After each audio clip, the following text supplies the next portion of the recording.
Welcome, dear viewers, to the Sussex Ambassador channel. Don't forget to hit the subscribe button to stay updated on all things Sussex. Today, we find ourselves embroiled in a royal clash of epic proportions. As the year 2027 unfolds, two major events are on the horizon: the much-anticipated Invictus Games and the 80th birthday of Camilla. Now, for those unacquainted with the Invictus Games, they are an international sporting event for wounded, injured and sick servicemen and women, both active duty and veterans. It's an initiative close to Prince Harry's heart, who founded the Games back in 2014. On the other side of the coin, we have the Camilla, who will be celebrating her 80th birthday. A milestone, no doubt, but one that's apparently causing a stir in the royal circles. Rumour has it, King Charles is none too pleased about the whole scenario. The whispers in the corridors of Buckingham Palace suggest that Charles fears the Invictus Games will steal the thunder from Camilla's birthday. And this, dear viewers, is where the plot thickens. What adds an interesting layer to this narrative is the undeniable history of Charles's own actions. Let's rewind to a not-so-distant past when Charles scheduled his coronation on the very day of his grandson Archie's birthday. A coincidence? Perhaps. A strategic move to draw attention away from the Sussexes? Quite possibly. So it seems that the tables have turned, and Charles finds himself in a similar predicament. Caught between the rock of his wife's milestone birthday and the hard place of a global event that champions the resilience and spirit of our brave servicemen and women. One can't help but wonder if this is a taste of his own medicine. Is King Charles reaping what he sowed? Or is this merely an unfortunate coincidence, a clash of dates with no malice intended? Whatever the case may be, it appears that the royal household is in for a tumultuous year. It seems King Charles is not too pleased with the spotlight potentially shifting from Camilla's birthday. Diving into the archives, it appears this isn't the first time King Charles has shown such pettiness. Let's take a trip down memory lane, shall we? It's not too far back, just a few years ago. The occasion? The coronation of King Charles. Now, one might think that a coronation, a day when a man ascends to the throne, would be a time for unity, a time for family. But not for Charles. No, he chose to schedule his grand event on a day that was already spoken for. A day that should have been filled with cake, balloons, and the innocent laughter of a child. Yes, you've got it. Charles scheduled his coronation on his own grandson Archie's birthday. Now, I don't know about you, but to me, that reeks of pettiness. It's as if he wanted to steal the limelight from a child, his own flesh and blood. What could possibly motivate a man to do such a thing? Jealousy? Fear of being overshadowed? Whatever it was? It certainly wasn't the wisdom one would expect from him, and it doesn't stop there. The aftermath was just as telling. Instead of apologizing or making amends, Charles simply moved on as if nothing had happened. As if he hadn't just turned a child's day of joy into a royal spectacle. As if he hadn't just made it clear where his priorities lie. This incident paints a portrait of a man who lets petty rivalries dictate his decisions. A man who would rather overshadow a child's birthday than share the spotlight. A man who, when faced with a choice between family and his own ego, chose the latter. Indeed, King Charles has a track record of letting petty rivalries cloud his judgment.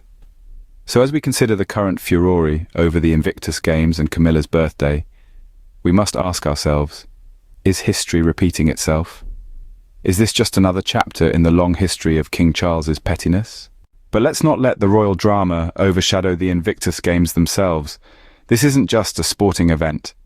It's a testament to the indomitable spirit of wounded, injured, or sick armed services personnel. The Invictus Games are a celebration of resilience, a tribute to those who've given so much and yet continue to push forward, to compete, to strive, and to inspire. Imagine the determination it takes for these men and women to step onto the field. They've faced battles beyond what most of us can comprehend, not only in the theatres of war, but also in their personal lives. They've been wounded, they've been injured, they've been sick, yet they've chosen to rise above their circumstances, to train, to compete, and to represent their countries with pride. In Latin, Invictus means unconquered. It's a fitting title, don't you think? These athletes embody the very essence of the term. They're unconquered by their injuries, by their illnesses, by the challenges that life has thrown their way. They're unconquered by the very things that tried to break them. And it's not just the physical challenges they overcome. there's a mental and emotional strength at play here too. A resilience that's just as impressive, if not more so, than their physical feats. The Invictus Games shine a light on these warriors, giving them a platform to demonstrate their strength, their courage, their determination, their unconquerable spirit. In a world where the headlines are often dominated by negativity, by pettiness, by drama and conflict, the Invictus Games stand as a beacon of hope.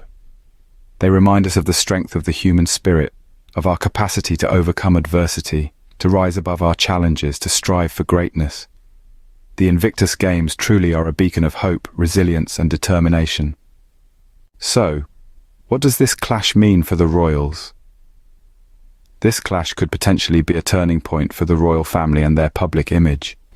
The pettiness of King Charles, as seen in his attempt to overshadow the Invictus Games, could very well cause a lasting dent in the reputation of the monarchy. Let's consider the Invictus Games. This international sporting event, created by Prince Harry, is a beacon of hope for wounded, injured or sick armed services personnel.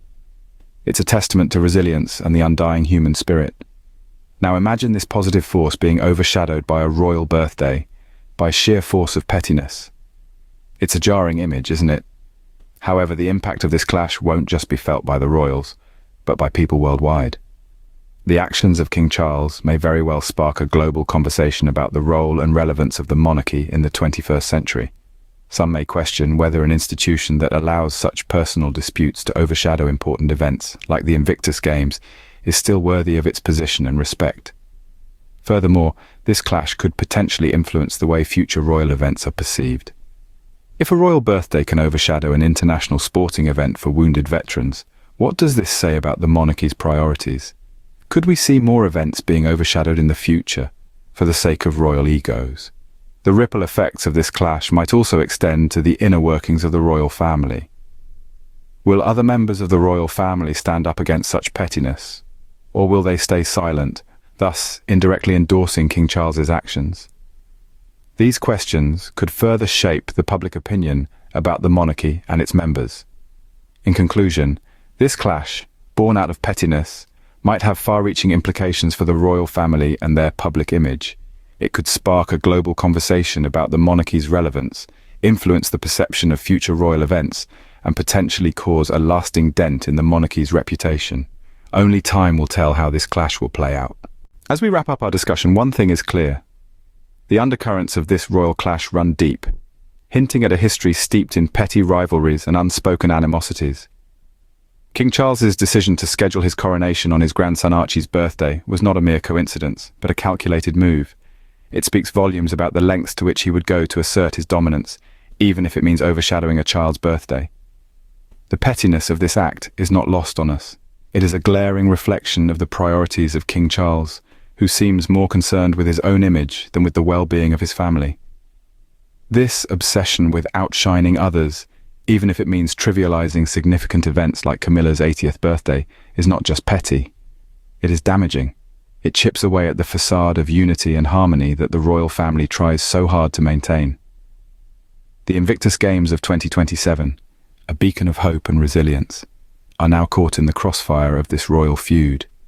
Instead of being celebrated for the inspiring event that they are being used as a pawn in a petty game of one-upmanship. This is not just unfair to the participants of the games, but also to the public who look up to the royal family for leadership and guidance. The potential damage that such pettiness could cause to the royal family's image is immense. It threatens to expose the cracks in the royal facade, revealing a family that is more concerned with personal rivalries than with serving the public.